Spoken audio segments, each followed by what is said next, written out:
તાપી જિલ્લામાં વનસ્પતિજન્ય ગાંજાના જથ્થા સાથે એસઓજીની ટીમે એક શખ્સને ઝડપી પાડી તેના વિરુદ્ધ કાયદેસરની કાર્યવાહી હાથ ધરી છે.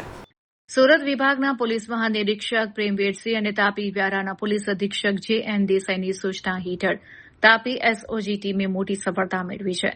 એસઓજી ટીમે વાલોડ વિસ્તારમાંથી એક ઇસમને નશીલા પદાર્થ ગાંજાના જથ્થા સાથે ઝડપી પાડ્યો છે.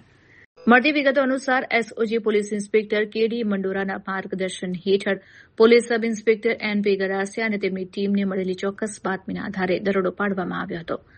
આ કાર્યવાહી દરમિયાન વાલોડના પુલ ફળિયામાં રહેતા અબ્દુલ કાદિર ઉર્ફે કાલિયો ગુલામ હુસેન બાંગી નામના શખ્સને ઝડપી લેવાયો હતો. પોલીસે આરોપીના કબજામાંથી 154 ગ્રામ વનસ્પતિજન્ય ગાંજો, જેની અંદાજિત કિંમત ₹7,700 થાય છે, તે કબજે કર્યો હતો. આ ઉપરાંત અન્ય મુદ્દામાલ સહિત કુલ ₹13,730નો મુદ્દામાલ જપ્ત કરવામાં આવ્યો છે.